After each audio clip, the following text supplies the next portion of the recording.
No me llames melómano, con Sky García y Jan Tassani. Bienvenidos una vez más a No me llames melómano. Estamos aquí con Sky y un invitado especial, que es Horacio Curti. ¿Qué tal? Te diría bienvenido al podcast, pero... ¡Ay! El micrófono. Que...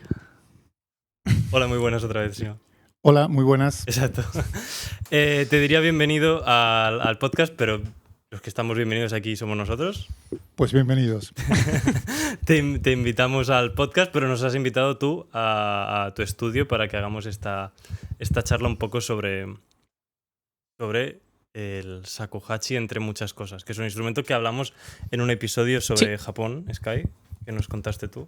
Sí, justamente el episodio que hicimos de Japón, que hablamos un poquito del Japón más tradicional, pues ahora estamos con un invitado que nos va a poder explicar de primera mano cómo funciona el instrumento y toda la parte más tradicional y contemporánea también. Un placer. Yo, una duda principal que tenía para hacerte era si te debería presentar como compositor, musicólogo, intérprete, todas las cosas a la vez. No sé tú cómo te sientes, no sé tu formación, si te llevó por un lado primero y luego por otro, no sé cómo fue. Vale, compositor seguro que no.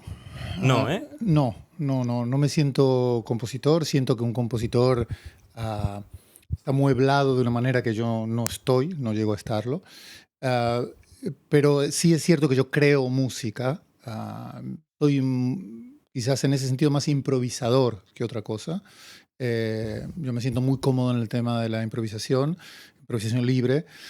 Y es cierto que en el pasado yo he trabajado creando música que ha quedado fijada de alguna manera. No sé, música que va en un libro CD con historias zen, por ejemplo. Entonces hay un proceso de creación musical que queda fijada, o sea que uno podría hablar de composición. Sin embargo, como término, es un término con el que no me siento muy identificado porque siento que no hago un proceso como habitualmente haría un compositor. Pero sí trabajo mucho en la creación de la música a través de la improvisación. A ver, más allá de eso, ¿cómo presentarme? Yo creo que primero de todo soy intérprete de shakuhachi. Primero de todo, ¿eh? Para mí sí. Si bien yo llegué a la música muy tarde en mi vida, porque hasta los 20, 22 años no empecé en la música. Cuando descubrí el shakuhachi, mi vida hizo un vuelco y en ese sentido, bueno, hay un antes y un después del shakuhachi. Y entonces, a partir del descubrimiento del shakuhachi, yo me fui metiendo en el resto de las cosas en las que conforman mi vida de hoy, que antes no estaban. Entonces, por ejemplo, soy etnomusicólogo. Trabajo en un sitio en el que doy clases de etnomusicología, pero yo me formé como etnomusicólogo después, cronológicamente después, cuando vine aquí a Barcelona, y ya había empezado y ya estaba muy metido en el tema de shakuhachi. O sea, primero diría intérprete de shakuhachi y después diría etnomusicólogo. Con eso creo que ya está. Vale, pues con eso queda claro. Entonces, antes del shakuhachi, ¿cuál era tu relación con la música? A ver, era amateur, digamos, como oyente, por decir así. Tenía mis preferencias musicales. La música siempre me había interesado, pero de muy pequeño me lograron meter en la cabeza ese hecho de que yo no tenía suficiente oído para ser músico. El cole es muy eficiente desde hace mucho en esas cosas. Y entonces yo siempre había deseado ser biólogo, y en la universidad estudié biología. Y en un momento, a los 22 años, dije, no me importa que no tenga buen oído, y como siempre me había gustado el saxofón, empecé a estudiar saxofón. Por mi cuenta, nunca estuve en un conservatorio ni nada, pero recién ahí empezó un camino con la música que fue creciendo muy rápidamente, pero que no fue hasta los 22. Había hecho una experiencia de tocar piano un año cuando era niño, digamos, ese tipo de cosas, pero nada más. Pero bueno, ya empezaste desde un instrumento de viento. Correcto. Que ya es bastante más cercano de lo que... O sea, para el shakuhachi estamos más cerca quizá que... Con un piano. Exacto. Es cierto, a veces yo tengo solamente mi experiencia, digamos, como corporalizada, pero viendo en estudiantes, no siempre venir de un instrumento de viento es una ventaja. ¿Ah, no? No. En algunos casos, venir de un piano o no venir de la música Puede ser más útil. se transforma en una ventaja porque el shakuhachi es un instrumento que juega con algunas codificaciones muy diferentes a las que estamos acostumbrados.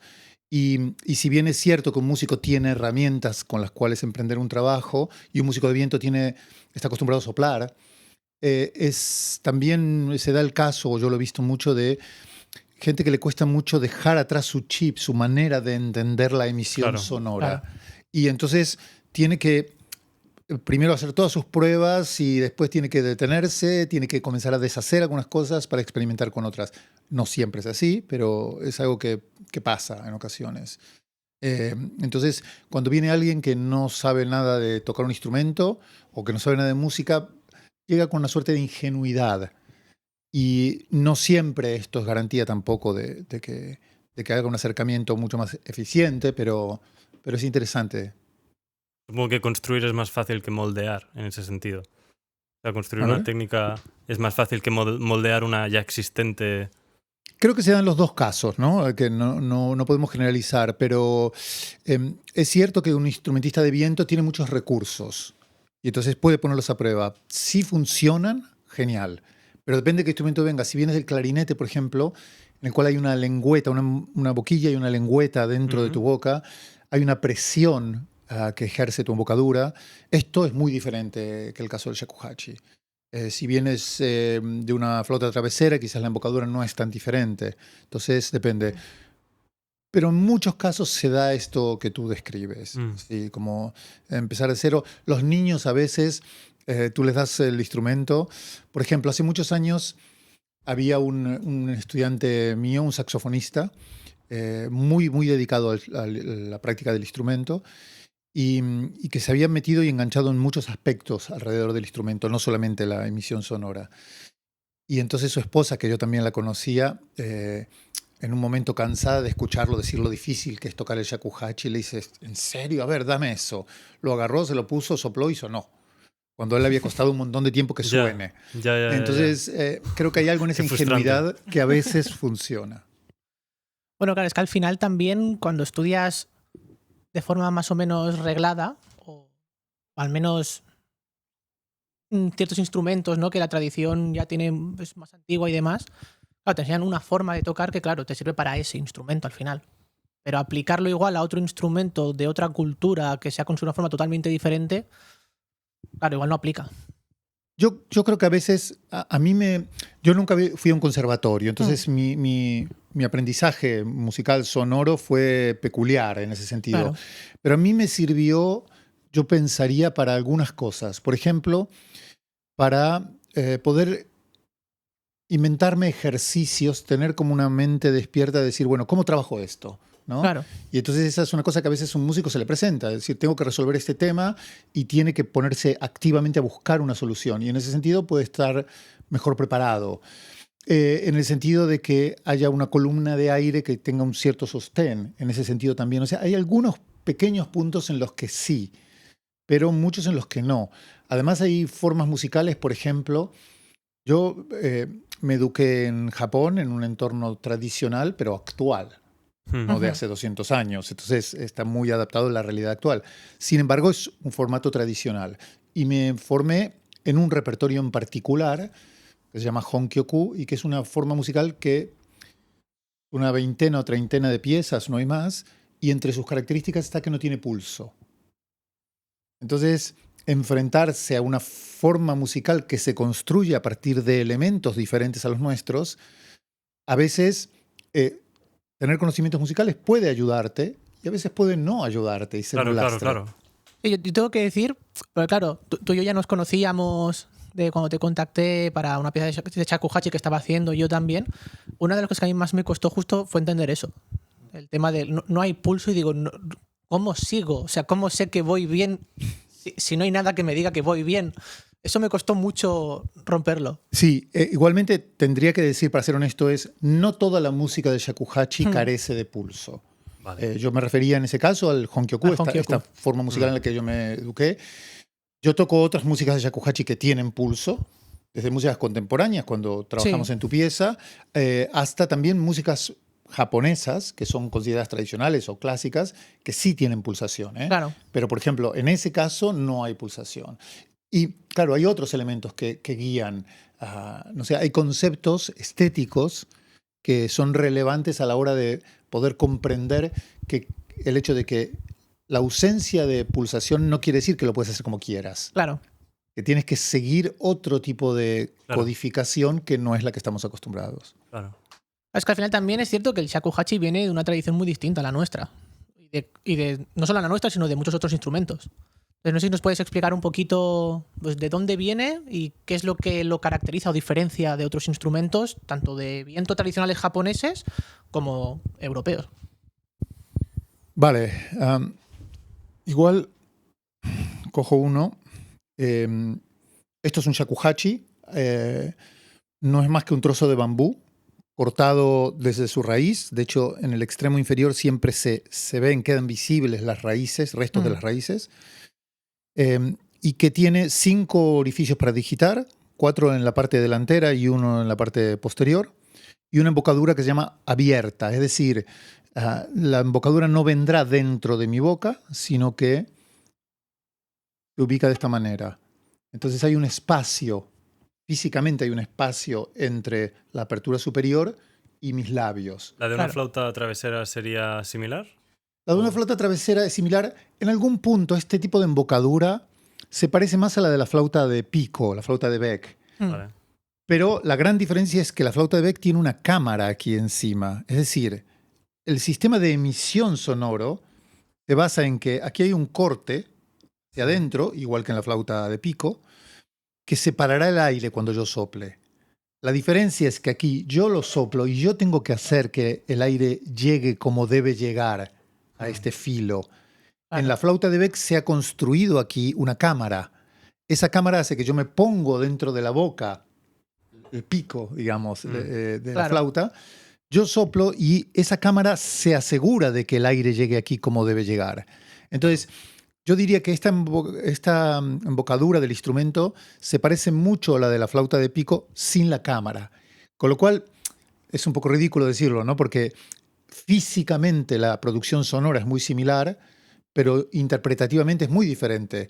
Porque aquí yo tengo que tener una flexibilidad en embocadura para generar toda la gama de posibilidades, mientras que en la flauta de pico eso está un poco más limitado en algún punto porque hay una cámara que lo limita.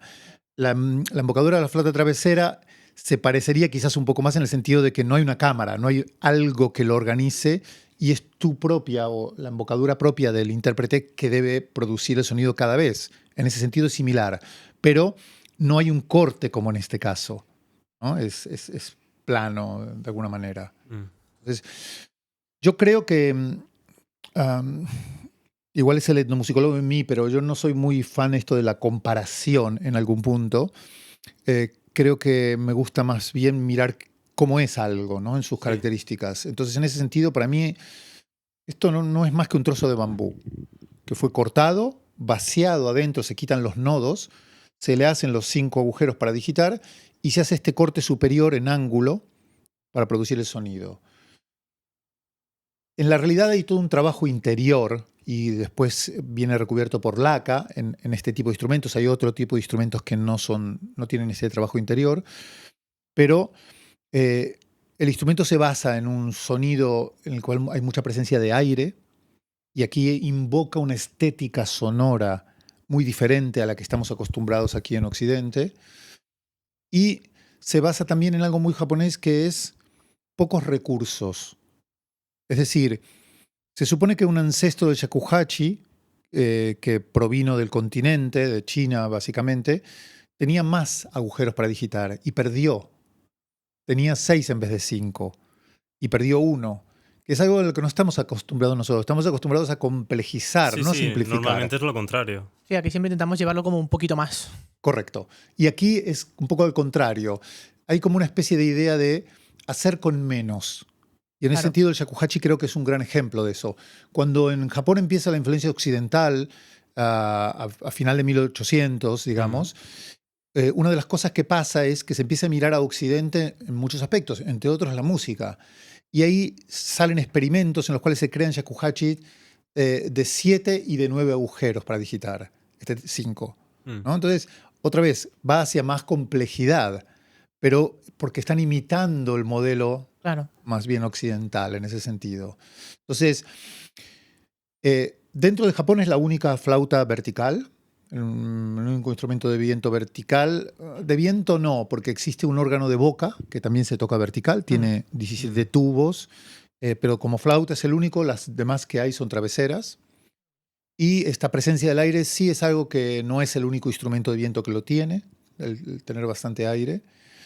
El material de bambú también es muy común. Todo Extremo Oriente, el sudeste asiático, en Japón en particular, no es el único instrumento de bambú.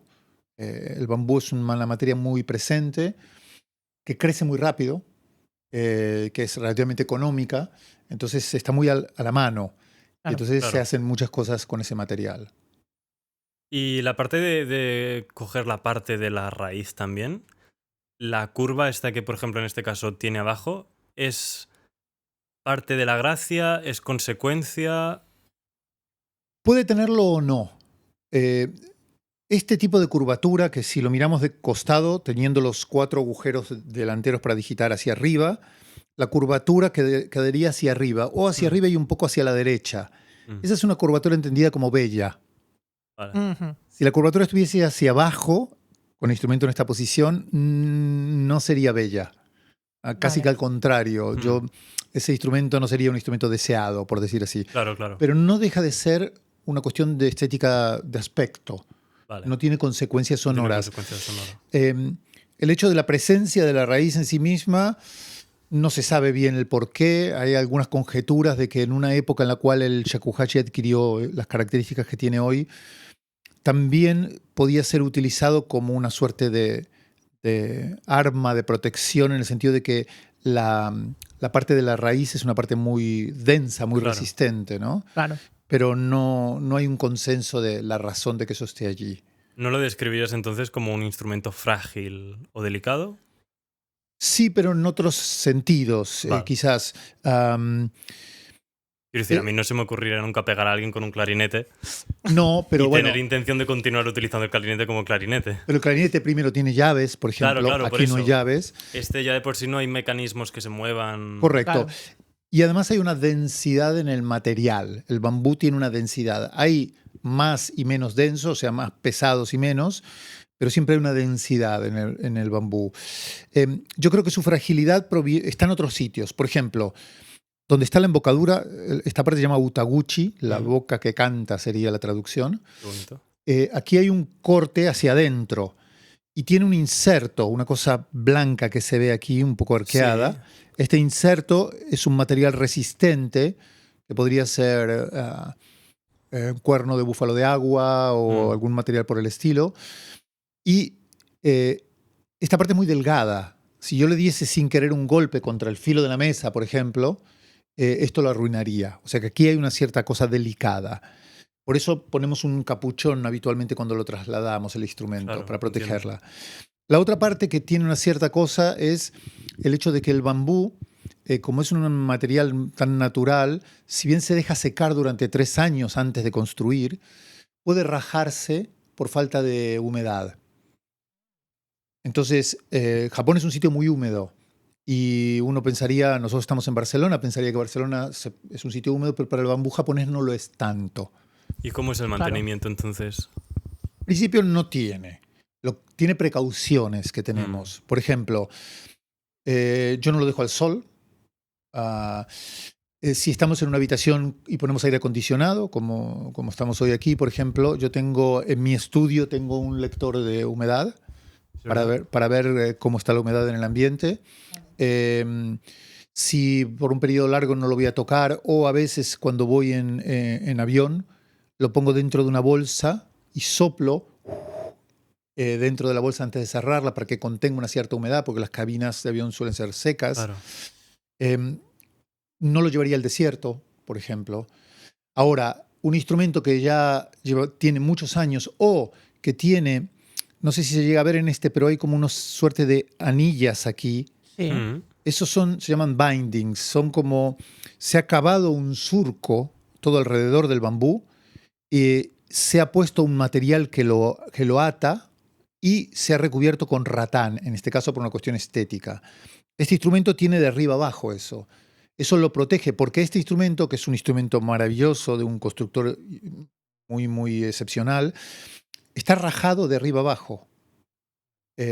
Entonces, si está muy bien reparado, no es un problema. Si no se rajó hasta un punto, digamos, que ya no es reparable, ¿no? Pero, entonces, este instrumento, por ejemplo, es muy resistente. A este instrumento yo me arriesgo a algunas cosas que con otro instrumento quizás no. Ya. Un instrumento nuevo, construido hace poco, es menos estable la materia, entonces sería más cuidadoso. Los anillos estos metálicos que parece que hay, ¿tienen alguna importancia más allá de la estética? Porque he visto que otros de tus estos también tienen. A ver, tradicionalmente los instrumentos estaban construidos, siguen siendo construidos a partir de una única pieza de bambú, ¿sí? O sea, es una única pieza de bambú. Entonces, dependiendo del grosor del bambú, qué tipo de instrumento, qué longitud de instrumento pueda construir, porque en realidad tenemos muchas longitudes diferentes. Claro. Dicho esto, antiguamente los instrumentos no solo eran de una única pieza de bambú, sino que se construían en una única pieza. A partir de un momento determinado se empezó a crear una manera de construcción que el instrumento está en dos piezas, se puede separar en dos piezas. Entonces, si bien la construcción sigue siendo de una única pieza de bambú, no se mezclan piezas de bambú, este instrumento se puede separar. Y estos anillos metálicos, estas líneas metálicas, indican la separación, es el nakatsugi. Es decir, yo por esta central metálica, la del centro, ahí se unen las dos partes y yo puedo separar las dos partes. Sí, tan fácilmente como una flauta de estas que se separan o... Sí, Sí, un clarinete o cualquiera de esos. Que tiene... Hay dos elementos importantes ahí. Uno es la posibilidad de la separación para trasladarlo fácilmente, pero la posibilidad de la separación para facilitar el proceso de construcción. Claro. Porque el proceso de construcción requiere una modificación en el diámetro interno del instrumento. Entonces, yo puedo trabajar desde los dos extremos, pero si yo tengo un instrumento hecho en una única pieza, voy a tener que trabajar en una sección más larga. Especialmente importante es eso en instrumentos que son más largos. El instrumento es mucho más largo que el anterior. Entonces, claro, si este instrumento es una única pieza, yo tengo que poder trabajar desde aquí hasta aquí. Claro. Introduzco una varilla de bambú con un papel de vidrio, una lija, y voy quitando material para que se ajuste al diámetro interno que yo quiero. Entonces tendría que ser de aquí a aquí, y cuando quiera ir más allá, lo haría desde el otro extremo. En cambio, si la pieza se separa en dos, yo tengo que solamente trabajar de aquí a aquí, porque el otro lo trabajo desde este extremo. Entonces facilita el proceso de construcción, facilita el traslado, y hoy en día siguen habiendo instrumentos Nove, instrumentos en una única pieza, pero es muy típico los instrumentos en dos piezas. Yo te quería preguntar también, ahora que has comentado que este es más largo y que tenían 5 agujeros, ¿no? Entonces, claro, están en diferentes afinaciones y si tiene 5 agujeros, claro, entiendo que solo tendrían 5 notas, por lo tanto usarían escalas pentatónicas. Sí, no. Es decir, hay diferentes longitudes. Nosotros nombramos los instrumentos por su longitud. Vale. No tenemos esta sección de soprano, alto, barítono, tenor, barítono, bajo. No tenemos esto. Entonces, de hecho, shakuhachi, lo que proviene de ishakuhasun. Un shaku y 8 sun. El shaku es una antigua unidad de medida. Como si fuese el pie de los estados que usan en Estados Unidos, la medida de pies. Y entonces, hoy en día creo que la siguen usando los carpinteros o algunos carpinteros. Pero, japoneses, supongo. Japoneses, sí. Pero lo que quiere decir shakuhachi son 54 centímetros y medio. ¿Qué es esto? ¿Sí? Y entonces, le decimos, traduciendo, le diríamos, este es un 1.8. Y shakuhasun. ¿Sí? El instrumento más largo que cogí antes, los voy a agarrar los dos juntos para que se vea la diferencia. El más largo sería Nishaku Yonsun 2.4. Tengo también alguno un poco más largo y tengo un poco más corto. Este es Ishakuro Kusun 1.6. Entonces, puedo tener 1.6 y medio. Nosotros lo que hacemos es definimos por la longitud de la pieza de bambú. Con el tiempo se ha ido tendiendo a que el instrumento, el 1.8, al tapar todos los agujeros y soplar en una posición normal, ese sonido se llamaría ro, en nuestro caso, ese sonido ro produciría un re, un sonido re, ¿sí? Un sonido re que también con el tiempo ha tendido hacia un re de un La 440, más o menos. Vale. Pero esto dependerá mucho de la posición que yo use para tocar. Y nosotros siempre elegimos la posición no por la afinación, sino por la tímbrica. Entonces, si tú me preguntas, en el 1.8, mi afinación, ¿cuál es exacta? Claro. En el ro, mi sonido ro es un re, pero no te sé decir si es un... Yo estoy, creo que un poquito por debajo de un re de un La 440. ¿Sí? Pero la manera entonces en la que nosotros identificamos los instrumentos es por su longitud. ¿Sí? Pero es cierto que eso conlleva estar afinados en... Claro. Si yo simplemente abro y cierro agujeros, lo que tú decías, los 5 sonidos básicos, porque hay más en realidad, Claro. Aquí se produciría una escala pentatónica menor de re en el 1.8. En el 2.4, el largo que mostré antes, sería una escala pentatónica de la. En el 1.6, el cortito que mostré, una escala pentatónica de mi. Ya. ¿Sí? Pero, si bien hay algunas músicas que son pentatónicas, en realidad la música no es pentatónica. Claro. Porque yo puedo hacer muchos más sonidos que parten de hacer cosas que van más allá de simplemente abrir y cerrar agujeros. Que involucran cambios en mi apertura del extremo superior, que lo logro haciendo movimientos de cabeza, coberturas parciales en los dedos, ¿sí? Y formas de emitir el aire diferentes o formas de embocadura diferentes. Entonces esto me abre mucho más sonidos. Yo puedo hacer una escala cromática de re aquí, o desde re, digamos, sin problema. De hecho, la puedo hacer desde do, porque tengo un tono por debajo de ese re. Y allí también en Japón, hemos dicho que por ejemplo, estaría el equivalente a nuestra escala pentatónica menor de re, ¿no? Los sonidos básicos. Pero yo puedo...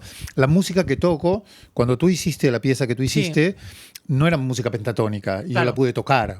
Y no me era extraño hacerlo. Y no sé si nos podrías hablar un poquito de la parte, igual, antes de ir a lo más contemporáneo, pues la vertiente más tradicional del shakuhachi, qué tipo de escalas usaban, o si se siguen usando, y cómo se llaman, porque entiendo que, claro, aquí podemos tener una equivalencia, pero...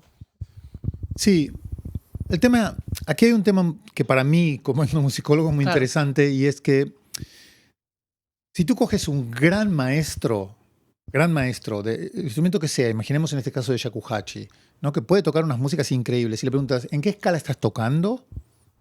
Y dirá, no sé. Esto a nosotros no nos suena extremadamente desconocido. Nosotros estamos acostumbrados a que aquí podría haber alguien que no tenga formación de conservatorio, formas musicales como el flamenco. Claro. No son más naturales que haya gente con esas características. Allí no necesariamente quiere decir que no han tenido educación formal. La educación formal en Japón sucede en general en la casa del maestro. Aún hoy en día que han entrado las enseñanzas de estos instrumentos a la universidad, al college, esto pasa.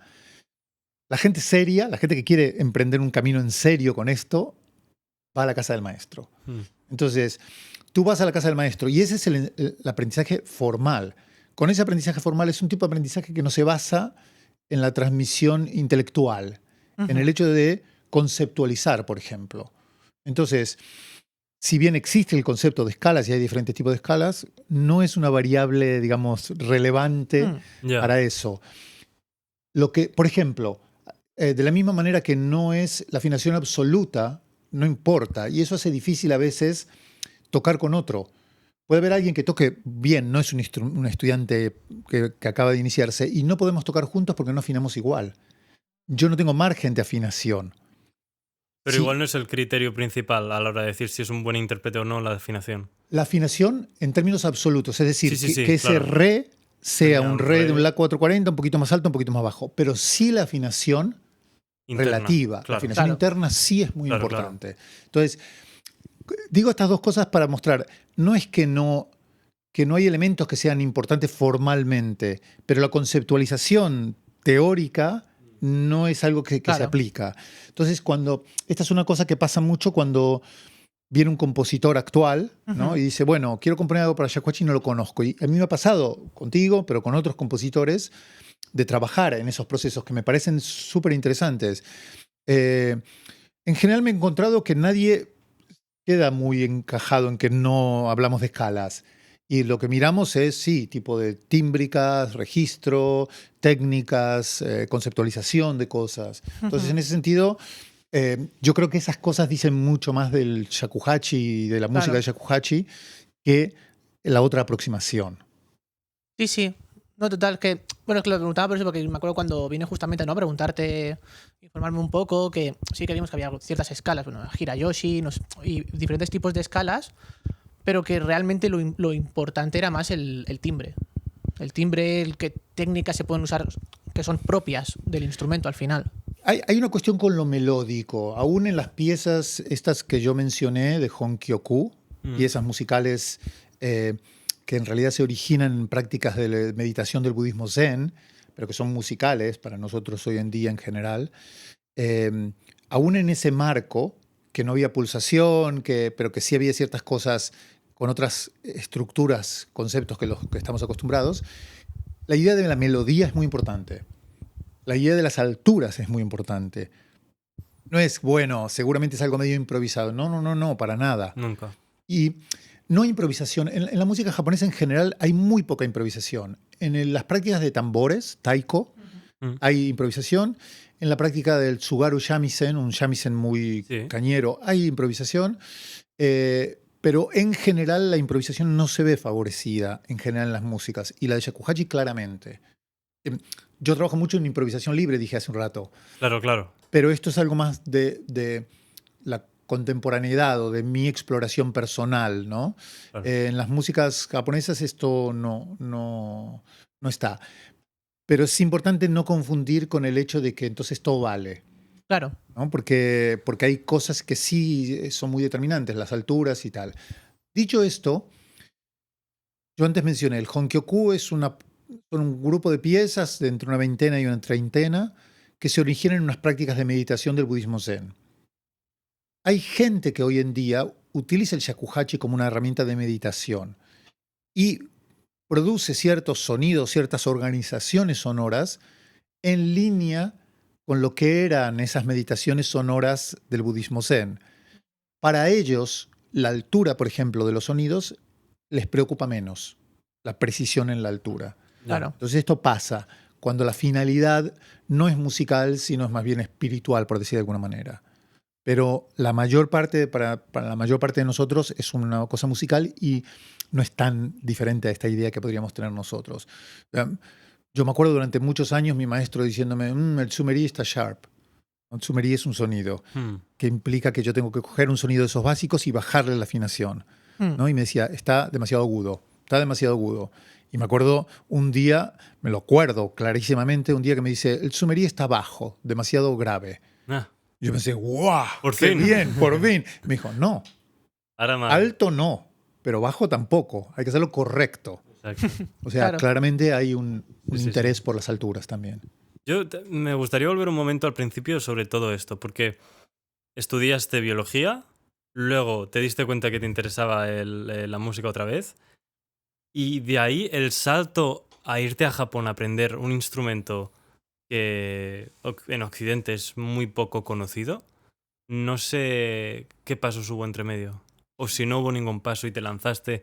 No sé si tú tenías relación o hablabas japonés o porque supongo que aprendiste japonés. Todas las palabras que has dicho, algo debes manejar, supongo. A ver, la versión corta, digamos, de la historia es, a mí siempre me había interesado mucho la biología y yo fui a estudiar biología y fue lo que hice en la universidad. Sin embargo, como mencioné antes, a los 22 años no quise seguir dejando fuera la posibilidad de explorar el saxofón, que era el instrumento que siempre me había fascinado. Entonces, hacia el final de mi carrera de biología, me enganché mucho con la música y me metí con el saxofón y me estaba dedicando a eso. De hecho, pasé a dedicarme a eso, eh, haciendo diferentes cosas en un entorno muy cercano, alrededor del jazz, por decir así. Y en un momento me fui con mi pareja, me fui de viaje, planeamos un viaje, fuimos a Nueva York por unos meses. Y a partir de aquí, en lugar de volver después de esos meses, empezamos a viajar por el mundo y fuimos dando vueltas.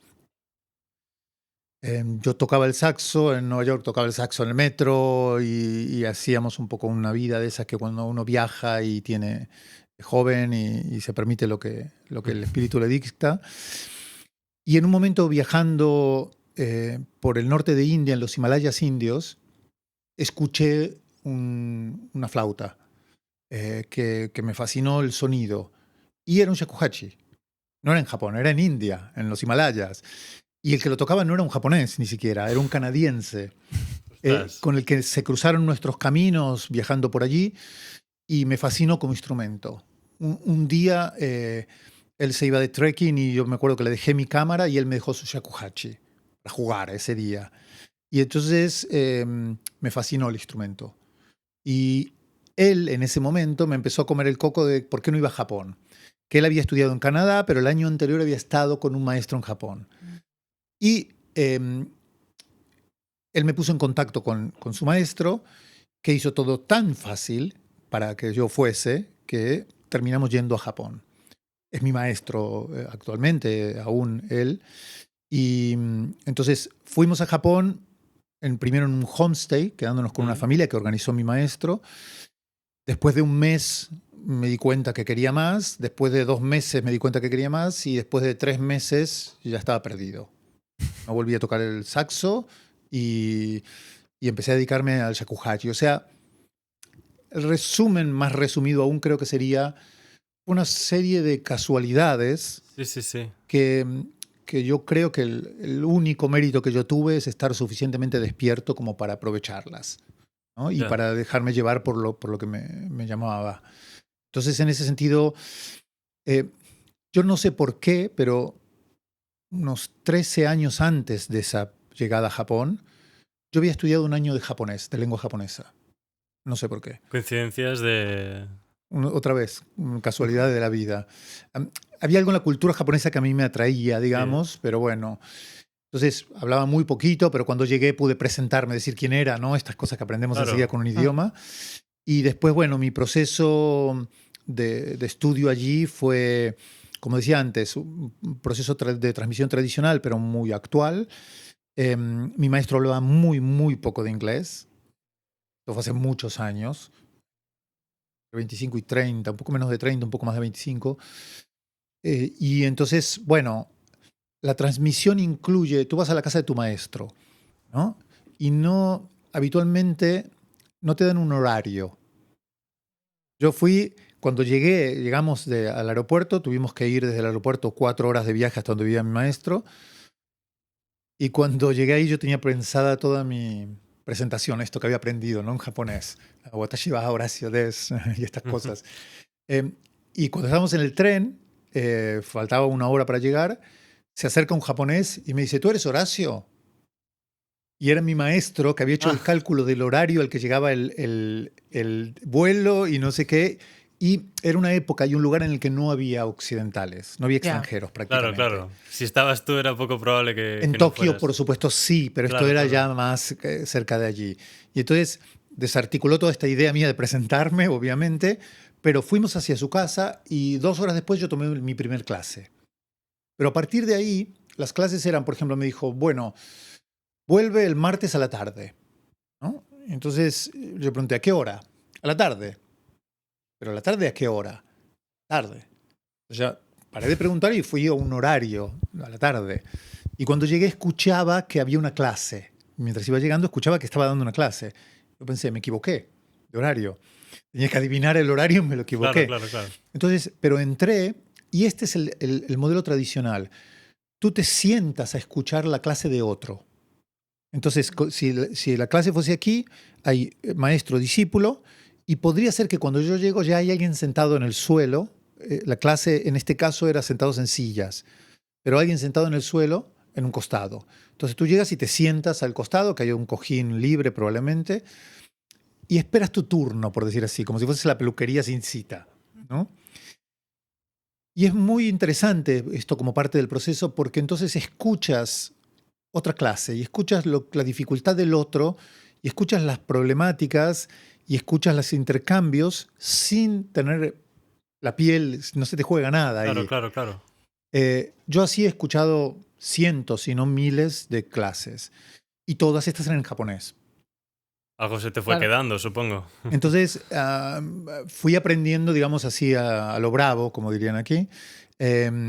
Después, cuando finalmente, después de muchos años, me instalé aquí, estudié un poquito de japonés, formalicé un poco en la Escuela Oficial de Idiomas. Hablo un japonés bastante malo, digamos, pero me manejo muy fácilmente, muy cómodamente. ¿En qué región de Japón? La ciudad se llama Chichibu, que es provincia de Saitama. Son, yo diría, 2 horas y media de Tokio. ¿Arriba o abajo? Hacia el noroeste, digamos. Y el shakuhachi está extendido por todo el país, supongo, ¿no? Sí. Bueno, y hoy en día por muchos más, otros países también. Ah, muchos otros países, ¿eh? Hoy en día, sí. Claro. De hecho, piensa que aquí en Europa tenemos un European Shakuhachi Society. Ostras. Que organiza... De la que eres parte, supongo. Sí. Yo fui chairperson como si fuese presidente durante unos años. Ahora no lo soy. Todos los años, todos los veranos hay un evento, un Summer School, en alguna ciudad de Europa. Aquí en Barcelona lo tuvimos en 2013 y 2016. Ahora, el mes que viene, siempre es final de julio, es en Atenas.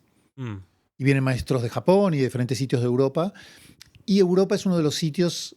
no de los más nuevos, no de los más antiguos en los que hay shakuhachi. Primero hubo mucho en Estados Unidos, Canadá, Australia, después vino Europa. Hay menos en África y América, digamos, América y esto, pero ya lleva años trabajo en ese sentido. Ya, supongo que tampoco hay muchos expertos en shakuhachi, expertos. Quiero decir que se entiende entonces que fueras tú presidente de aquello. No, yo diría... el European Shakuhachi Society fue creado, digamos, por los que yo entiendo que serían mis pares. Gente, no necesariamente generacionalmente, hay diferentes edades, pero todos, esa primera camada, todos nos educamos en Japón. Y todos creo que compartimos como una suerte de sentirnos responsables de compartir, de transmitir algo de lo que nosotros recibimos con mucha generosidad. Entonces, creo que está entendido muy colectivamente de esa manera. Ni mucho menos ni era el primero yo, ni el único. El primero en España sí, pero hay gente mayor de edad que yo, hay gente que lleva más años tocando el shakuhachi que yo. O sea, mucha gente de la que considero mis pares o que nos consideramos pares. Y hoy en día hay mucha gente... Hay gente, por ejemplo, que fue estudiantes nuestros y que ahora está en posiciones en las que organiza y hace cosas, ¿no? Entonces eso ha ido cambiando. De hecho, en Europa, mucho antes que cualquiera de nosotros, hubo una persona en Suiza, pero en Estados Unidos hay gente que lleva muchísimos años. Existe un World Shakuhachi Festival que se hizo sobre todo en Japón, pero que después se expandió a Australia, porque Australia está muy cerquita, digamos. Claro. Y hay mucha inmigración y hay mucho contacto. Después fue en Estados Unidos y en 2018 creo que fue en Europa, en Londres. Interesante. Y yo también te quería preguntar, porque el shakuhachi, aunque es un instrumento tradicional japonés, pero ¿cómo se adapta hoy día a la música contemporánea? Vale. En la música japonesa, como que los géneros musicales están muy separados. Ujú. Y a veces esto llega incluso hasta los instrumentos. Por ejemplo, el shakuhachi y el biwa es un laúd de 4 o 5 cuerdas, muy clásico tradicional japonés, que lo encontramos en la música de la corte, por ejemplo, pero lo encontramos en otras formas musicales. Por ejemplo, el satsuma biwa hace todo un repertorio de relatos épicos, ¿sí? Es una cosa muy, muy potente. El biwa y el shakuhachi no tienen ningún género musical en el que coexistan. Sin embargo, un compositor japonés educado en Europa, en la música clásica occidental, que diríamos de contemporánea, entiendo yo, que es como el Toru Takemitsu, él compuso música para shakuhachi biwa. Entonces, a partir de ahí empezaron a existir cosas que no existían antes. Claro. El shakuhachi y el koto sí comparten algún repertorio, pero el shakuhachi y el sho, que es otro instrumento de música de la corte, no comparten repertorios. Entonces hay como todo aquello que es más la tradición o lo clásico japonés, plantea una realidad o unas realidades, y después de ahí el instrumento ha permeado diferentes cosas. Entonces hay gente haciendo jazz con el shakuhachi, yo no soy uno de ellos, pero gente que toca el shakuhachi técnicamente de una manera bestial, ¿no? Que de hecho uno dice, ¿cómo hacen esto, no? A veces hay gente que lo toca como si fuese una flauta travesera. A mí personalmente esto me interesa poco. Me produce mucha admiración técnicamente, pero musical o sonoramente no me atrae, porque si suena como una flauta travesera... Parece una flauta travesera. Claro. Entonces, pero bueno, entiendo que hay mucha gente que eso le atrae. Claro. Yo he escuchado música clásica de India del Norte, ¿sí? Música indostánica, en el cual el shakuhachi sonaba como un bansuri, que otra vez es técnicamente necesita un desarrollo, un trabajo muy, muy potente. Pero a mí tampoco me atrae. Y hay gente que lo usa en el jazz para música compuesta por ellos o para tocar estándares de jazz. Y otra vez, improvisan y hacen cosas técnicamente muy accomplished, ¿no? Muy potentes. Después hay gente que lo usa. El propio Takemitsu componía música para films, mucha música para films, y entonces lo ha usado allí. Yo personalmente lo uso, trabajo mucho con danza, por ejemplo. Trabajo mucho en la improvisación libre y trabajo con danza, trabajo con poesía. Entonces, y no soy ni el primero ni el único en hacerlo. Y también lo que podríamos llamar música clásica contemporánea occidental. Aquí hay como una especie de historia al respecto. El Takemitsu en 1967 compuso un concierto para shakuhachi y orquesta para la Filarmónica de Nueva York, un encargo, que era shakuhachi, biwa y orquesta. Creo que era el 125 aniversario de la orquesta y entonces le hicieron este encargo. Y previamente hizo una obra, Eclipse, que es shakuhachi biwa, como un estudio para la preparación de esto. Y ahí se inició, no sé si es que fue esto lo primero que existió, pero fue lo primero muy grande y de mucha repercusión internacional. Y a partir de ahí, bueno, podemos mencionar mucha relación o mucha presencia del shakuhachi dentro de exploraciones contemporáneas. Entonces, yo creo que ese es un territorio aún muy fértil y relativamente explorado. Aquí, local, hace muchos años un compositor de aquí, el Ramón Humet, sí. Vino a estudiar conmigo shakuhachi porque estaba interesado en el shakuhachi, más allá de la composición, él se dedica a la composición. Y después empezó a componer obras, ¿no? Y yo estrené de él su primera obra, que fue un Ben del West, una obra para shakuhachi solo. Pero después ha habido muchas formaciones diferentes. Yo tuve la suerte de participar en muchos de estos proyectos de él. Y la última fue un encargo de la Orquesta Nacional de España, que fue un concierto para shakuhachi solista y orquesta. Y justamente de esa te iba a preguntar. Si no estoy equivocada, del 2019. Eso para shakuhachi y orquesta, ¿no? Puede ser. ¿Y cómo fue interpretar eso? ¿Cómo casa el shakuhachi con una orquesta occidental? Lo interpretaste tú también. Sí, Composición e interpretación tuya. Composición no. Del Ramón composición no. Humet. Ramón Vale, Humet. vale. No, acuérdate, Entiendo. compositor. Vale. Tenía entendido que era composición tuya. No, esto es una obra Vale. de Ramón Humet. Esta es una cosa, por ejemplo, que yo nunca podría haber hecho. ¿No? Pensaba que este era otro. Vale, confusión mía. A ver, eso fue un proyecto de esos que yo me siento muy afortunado de haber podido participar. Creo que en su momento son esas cosas que me quedaba grande, ¿no? Me requirió, yo estuve casi un año preparando esa obra, ¿no? Realmente ahora necesitaría menos tiempo para prepararla. Yo sé que la orquesta probablemente necesita 2 tardes, ¿no? Pero, Claro. pero bueno, ellos son muy buenos en hacer eso, ¿no? Ese proceso. Ramón es alguien que conoce muy bien el instrumento y que es muy exigente con los límites del instrumento. De hecho, yo tuve que tocar cosas ahí que no había tocado en mi vida.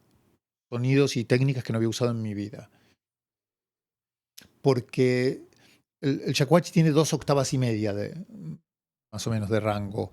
La última media no se usa mucho en música tradicional, alguna cosa muy puntual. Y Ramón usó cosas que van más allá de esa media de arriba. ¿No? Y con digitaciones inventadas y con muchas cosas que son fruto de un trabajo muy dedicado y muy profundo de él. Entonces, lo primero es, yo me siento muy afortunado de haber podido estar en ese proyecto. Eso lo estrenamos en el Auditorio Nacional allá en Madrid, con 3 conciertos. El 19, ¿tú dices? Si no lo he apuntado mal, sí. Fue por ahí, no me acuerdo exacto cuándo. Y de hecho, el verano pasado lo grabamos con la OBC. Que tiene que salir en los próximos meses, pienso, en el sello de ellos. Que también fue un proceso interesante, ¿no? Muy diferente a que tocarlo en vivo. Fue técnicamente muy demandante por esta cosa de tener que trabajar mucho en armónicos, Claro. muchos sobreagudos. Claro. No hay técnicas que me sean completamente nuevas, porque yo cuando trabajo en improvisación utilizo mucho de esos materiales, pero articulados con mucha precisión y articulados en ciertos lugares y algunos en particular que yo no había hecho nunca. Entonces fue un proceso muy rico, muy interesante, muy intenso y que le tengo mucho cariño. Creo que, bueno, igual la pregunta iba más cómo siento que casa con la orquesta. Creo que el trabajo es muy interesante. No es lo primero a donde yo voy. Yo soy muy de trabajar con cosas más bien pequeñas que grandes. A mí me gustan los pequeños formatos. Quizás en línea con esta cosa de menos cosas, ¿no? Lo más sencillo. Entonces a mí me gustan mucho los dúos, los tríos, cosas así pequeñitas. Pero creo que el resultado es muy interesante. Creo que tiene algo de lo que Takemitsu exploró ya en su momento, que es este juego en el cual hay un diálogo, no todo el tiempo hablamos todos, sino que hay momentos de mucho diálogo, en el cual logra hacer unos trabajos tímbricos muy interesantes, más allá de la tímbrica global, ¿no? Con cosas puntuales. Y a mí esto me pareció muy interesante porque personalmente a mí esto es lo que me convoca del shakuhachi, la tímbrica. Me fascina esto, ¿no? La estética sonora del instrumento. Entonces, las composiciones y los compositores que tiran de este hilo a mí me interesan mucho, porque cuando tiran de este hilo me obligan a mí tener que pensar en esto, a trabajar sobre esto. Me ha pasado de cruzarme hace muchos años una obra de un compositor que coincidía, daba clase donde yo daba clase, y me dijo, he compuesto una obra para shakuhachi. Yo he preguntado, ¿para cuál shakuhachi? Cualquiera, ¿no? Lo cual quiere decir que las consideraciones tímbricas son muy bajas, porque tímbricamente, si yo tengo que hacer un mi bemol en un 1.8, tiene unas características tímbricas completamente diferentes que si hago un mi bemol en un 2.4. Claro, ¿no? Claro. Entonces, Muy bueno, distinto. yo creo que hay ahí una cosa interesante. Y no es que estas dos son los únicos conciertos para shakuhachi orquesta, hay más, ¿eh? No hay 50, pero hay más. O sea, si hay en sentido de orquesta y shakuhachi como solista varios, en otros formatos más sencillos de abordar hay mucha más obra. Claro. Y esto que has comentado de la tímbrica, ¿no? Del instrumento, que es como algo muy, muy importante. Porque claro, tú también eres doctorado en etnomusicología. Sí, que eso es bastante importante. Sí. Que... El tema de la estética del sonido japonés. No sé si nos puedes explicar un poco en qué consiste. No sé si lo hiciste solamente de shakuhachi o era sonido japonés en general. Vale, eso fue... yo como os decía antes, ¿no? Cuando hablábamos de cómo me considero yo, ¿no? Cómo nombrarme. Yo siento que primero yo me formé como intérprete de shakuhachi y después cuando nos instalamos aquí, cuando empecé a pasar tiempo aquí, yo me formé como etnomusicólogo, hice el grado en etnomusicología. Y yo tenía como una especie de doble vida. Uno era lo que yo hacía como etnomusicólogo y otra era lo que yo hacía como artista, como intérprete de shakuhachi. Mis temas de investigación tenían que ver con Japón, pero nunca con el shakuhachi en concreto, muy poco con el shakuhachi o el repertorio de shakuhachi. Y siempre estaba muy interesado yo como intérprete, pero también como observador, en el tema de la estética sonora. Entonces, en un momento se me planteó la idea de por qué no hacer una tesis doctoral, un doctorado, y explorar, combinar esos dos mundos por primera vez para mí. Y eso fue en un momento en el cual estaba empezando a aparecer la idea de lo que se llama artistic research, investigación artística. No me refiero aquí a un artista que hace investigación, como cuando yo tengo que tocar una obra o cuando yo creo la música para ese libro o disco, sino me refiero a un proceso en el cual la academia acoge al proceso de creación artística y el creador es investigador y negocia con la academia la metodología para que sea aceptada y produce conocimiento a partir de crear.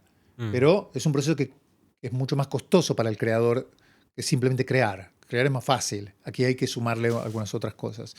Entonces a mí me interesaba esto también y fue la posibilidad de poner todo en juego.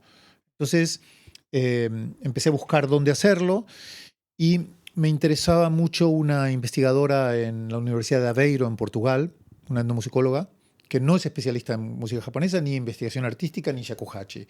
Pero como etnomusicóloga es muy, muy interesante. Y me matriculé allí. Entonces hice un doctorado que es en etnomusicología, pero en diálogo con investigación artística. La parte de etnomusicología se centró en la estética sonora del Hogaku. El Hogaku es una etiqueta de Emi, una etiqueta desde dentro de la tradición japonesa, para definir unos tipos de música. Y entonces yo lo que hice fue explorar las características sonoras de ese entorno mediante la identificación de conceptos. Conceptos que se utilicen allí y que sean relevantes. Entonces después, a partir de estos conceptos, que yo lo que hice fue entrevistas, trabajo de campo, trabajo con literatura, hice una selección de estos conceptos y en un trabajo en trío con audiovisual y danza, durante casi 2 años estuvimos haciendo un proceso de creación artística a partir de estos conceptos.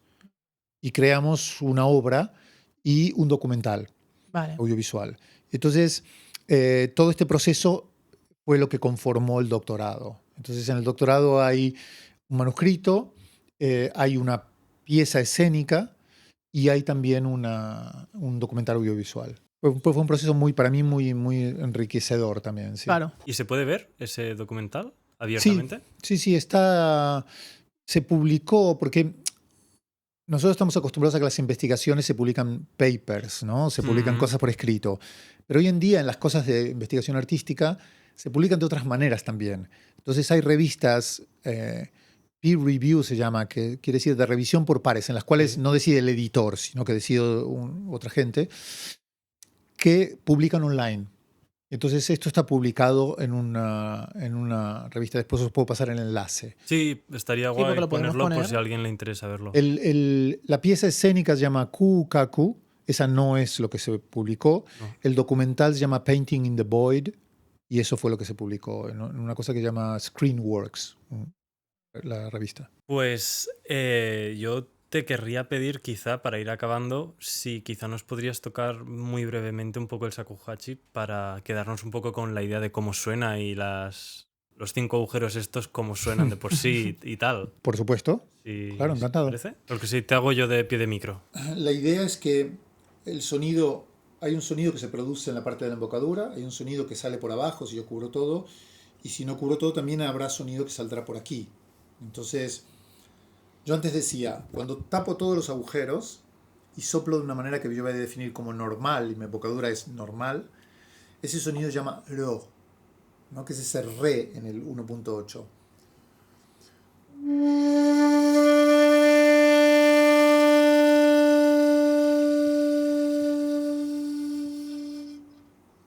No sé si aquí puedo soplar más fuerte por el tema del micro.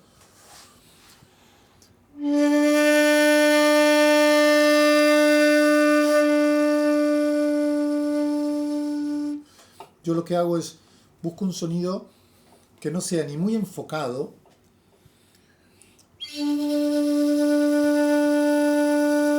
este está muy apretadito, ni muy redondo pero vacío.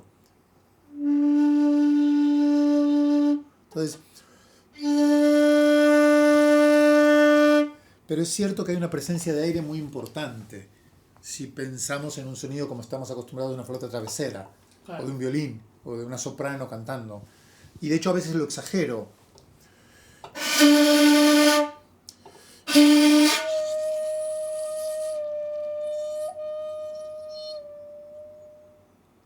Entonces se llama muraiki, este tipo de sonido, que es sonido con aire, quiere decir. Ahí es cuando lo exageramos, pero aún no exagerándolo, hay mucha presencia de aire. Entonces los 5 sonidos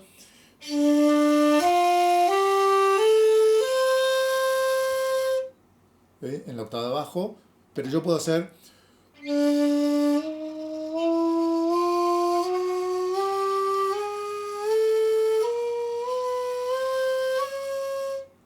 Claro, que es la escala completamente más cromática. Es cierto que el primer intervalo en realidad está muy bajo, es muy pequeño, porque en el Honkyoku ese intervalo, en realidad ahora yo lo siento agudo eso. Esto, que debería ser un re mi bemol, en realidad es un mi bemol bajo. Así es dentro de nuestra tradición, por decir así. Entonces, cuando yo hago música, no toco solo los 5 sonidos básicos que hice primero. Me muevo en el terreno de todos los otros, que en realidad hay más que esos.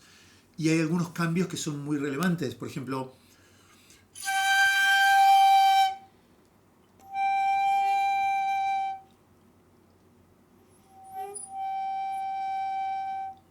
estos 3 sonidos, todos son un sol, ¿sí?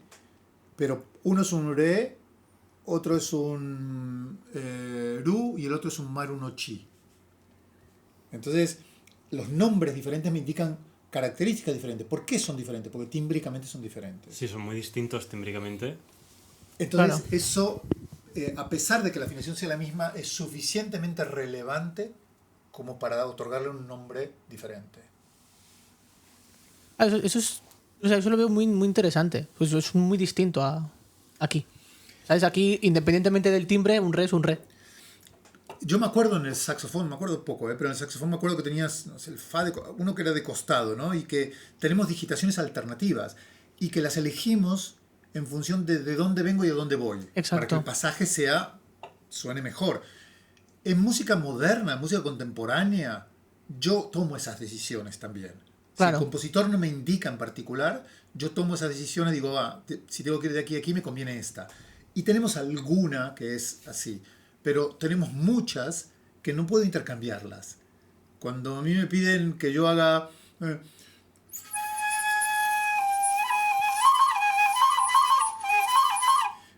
aquí yo tengo que usar esa, no puedo usar otra. En este caso no la hace más difícil, pero en otros casos es mucho más difícil. Si yo tengo que hacer...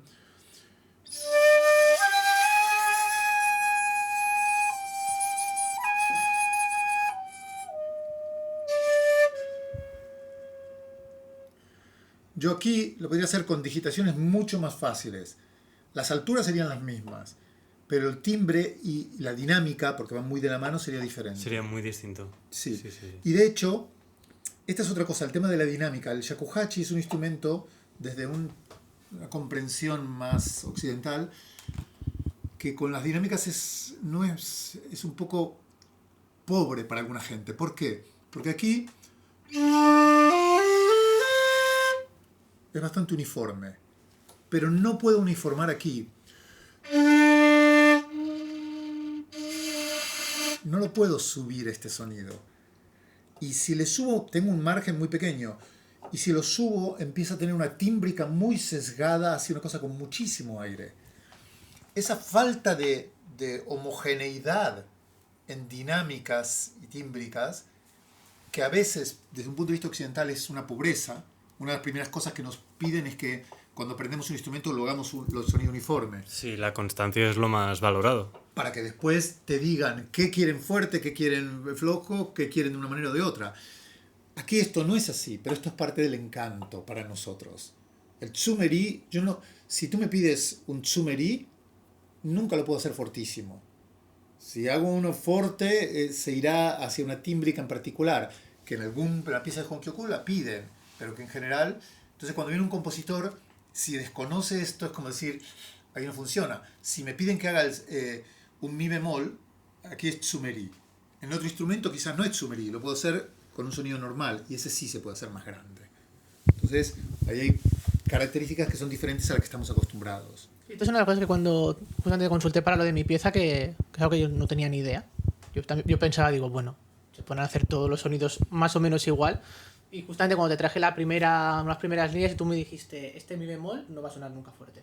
Y si lo hago fuerte no se va a oír. Ese mi bemol tan claro en comparación con el re. Claro, se empieza a ir...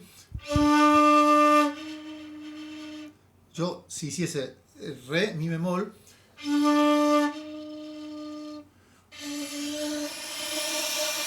No, es que no es desaparece. lo mismo. No, claro. No funciona. Pero bueno, estas son las características del instrumento, es un poco la idiosincrasia de lo que hay aquí, y se pone en juego de maneras diferentes. Cuando estamos en un terreno fuera de la tradición o fuera de la música clásica japonesa, bueno, ahí uno lo trata como uno quiera, pero tiene que ser consciente de que las características del instrumento siguen estando, ¿no? Como por ejemplo, pasa que hay cosas, yo uso mucho esto.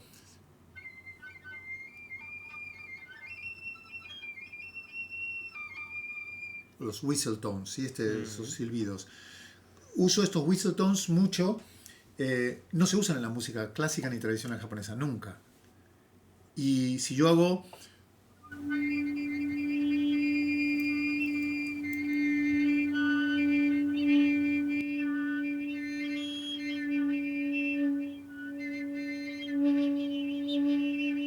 este juego de multifónico y tal, tampoco se usa. A mí es un territorio que yo exploro mucho cuando improviso, pero no forma parte de la tradición. Entonces, este juego del instrumento dentro de lo que es la tradición o la música clásica japonesa y fuera, permite diferentes tipos de exploraciones, pero organológicamente tiene ciertas limitaciones o ciertas características. Interesante el instrumento. Qué interesante. Estoy de acuerdo. Bueno, después de haberlo estudiado tanto tiempo, enseñarlo y... Está bien que te parezca como mínimo interesante.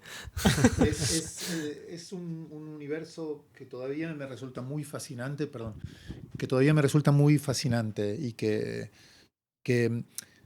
la manera de trabajarlo es muy así, permanecer. Nosotros permanecemos mucho en el material. Yo llevo, no sé, 25 años tocando Honshirabe, que es el Honkyoku más sencillo que hay. Cada vez siento que algo va madurando. Claro. Nos graduamos de muy pocas cosas en el shakuhachi. No sé si es por tu manera de verlo o tal, pero siento como que hay una filosofía muy paciente en general. Es cierto que cada uno tiene sus formas de verlo. Existe en Japón muy el concepto de linaje. Linaje vendría a ser algo así como escuela, pero con un poco más de connotaciones más grandes, que a veces se distinguen por el repertorio, porque tocan repertorio diferente, a veces por los instrumentos. Hay algunos que solo tocan instrumentos cortos y no largos, o tienen características en el instrumento diferentes, a veces por las maneras de tocar el mismo repertorio, pero que lo entienden de maneras diferentes. Entonces, cada linaje tiene sus maneras de comprender las cosas, pero después es cierto que dentro de un linaje también hay diferencias. Y más aún hoy en día que hay tanto shakuhachi sucediendo fuera del propio Japón. Claro. Pero dicho esto, yo creo que la paciencia es un elemento muy importante. Y yo creo que en el proceso de transmisión tiene que ser una parte de algo a lo que ayudamos, acompañamos en el proceso de alguien que se inicia, especialmente hoy en día, porque es muy difícil de conseguir esto. Y porque a veces creo que no va bien estar pensando todo el tiempo en logros, porque hay una cosa un poco caprichosa en la relación entre el instrumento y uno que hay que tenerle paciencia. Entonces, sí, para mí es muy importante la paciencia y creo que es algo bastante compartido en general. Pues muchísimas gracias por abrirnos la puerta a tu casa, a tus estudios, al instrumento este que para mí era muy lejano, es que ahí ya lo conocía un poco, pero yo no tenía ningún tipo de contexto, o sea que me ha encantado. Bueno, en realidad un bastante resumen. Por rato que hayamos estado, veo que hay muchísimo Muy resumido más todo. que indagar y ver, y me quedan muchas preguntas, así que... Pero al final también cuando investigas o aprendes un instrumento no es algo o sea, al final es algo que lleva años y incluso toda una vida y no acabar nunca, y menos según qué instrumentos que tengan una tradición tan antigua. Sí, para mí un placer recibiros, me encanta poder compartir esto. Creo que en algún sentido eso es algo que no es diferente que en otros instrumentos. Nosotros en particular, claro, cuando nos acercamos a algo que no es de nuestro entorno, nos enfrentamos a una dificultad añadida, ¿no? Que es como decir, bueno, yo no crecí escuchando shakuhachi. Claro. ¿No? Hoy en día casi ningún japonés crece escuchando shakuhachi, pero entonces es cierto que requiere mucho tiempo, mucho cariño, mucha dedicación, pero también es cierto que eso es parte del encanto para mí. Y eso es algo que la manera en la que yo lo he recibido de mi maestro es esta. Pues muchísimas gracias. Un placer. Y bueno, que pondremos los links en la cajita de descripción de YouTube para que cualquiera pueda ver un poco, bueno, la música que has grabado, un poco el tema del doctorado, la información, ¿no? que nos pasaste. Y en Reels, en Instagram y en TikTok, sacaremos fragmentos que podréis escuchar. Pues muchísimas gracias por vernos y nos vemos en la próxima. Adiós. Hasta luego. Adiós.